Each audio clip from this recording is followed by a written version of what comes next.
ನಿಮಗೆ ಗೊತ್ತಿರಲಿ, ಜಗತ್ತಿನಲ್ಲಿ ಎಲ್ಲೂ ಇಲ್ಲದೆ ಇರುವ ಅದ್ಭುತಗಳು ಕನ್ನಡ ನಾಡಲ್ಲಿವೆ.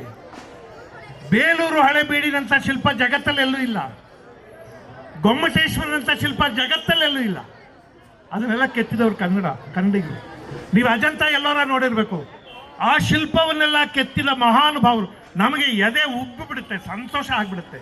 ಅಂಥದ್ದನ್ನು ಕೆತ್ತಿದವರು ಕನ್ನಡಿಗರು.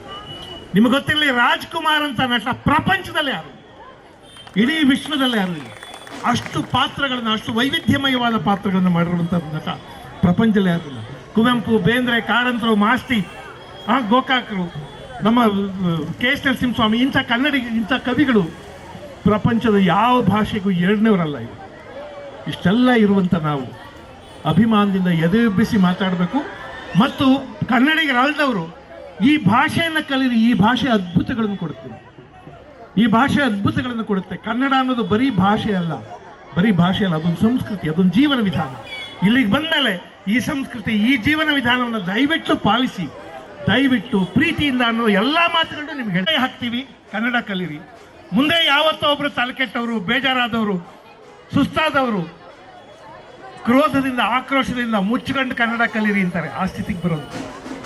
ಪ್ರೀತಿಯಿಂದ ಕನ್ನಡ ಕಲಿಯೋಣ. ಶಿವರಾಜು ಅಂತ ಅದ್ಭುತವಾದ ಕಾರ್ಯಕ್ರಮ ಮಾಡಿದ್ದಾರೆ. ಮೊನ್ನೆ ಎಚ್.ಎಂ. ರೇವಣ್ಣ ಸಾಹೇಬರು ಬಂದಿದ್ದಾರೆ, ಹಂಸಲೇಖ ಅವರು ಬಂದು ಹೋದರು.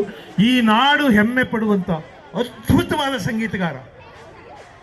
ಒಂದು ಚಲನಚಿತ್ರ ಸಂಗೀತದಲ್ಲೊಂದು ಹೊಸ ಆಯಾಮವನ್ನು, ಹೊಸ ಕ್ರಾಂತಿಯನ್ನು ಸೃಷ್ಟಿ ಮಾಡಿದಂಥ ಮಹಾನ್ ಮೇಧಾವಿ, ಪ್ರತಿಭಾವಂತ ನಿಮ್ಮ ಬಡಾವಣೆಯವರು.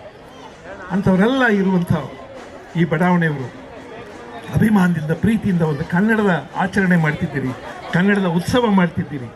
ಕನ್ನಡದ ಕವಿಗಳನ್ನು ಓದಿಸಿ, ಕನ್ನಡದ ನಾಟಕಗಳನ್ನು ನೋಡಿಸಿ, ಕನ್ನಡ ಸಿನಿಮಾ ನೋಡಲಿ ನಿಮ್ಮ ಮಕ್ಕಳು, ಕನ್ನಡ ಪತ್ರಿಕೆಗಳನ್ನು ಓದಿ, ಕನ್ನಡಿಗರನ್ನು ಮಾಡಿ ಅವರು.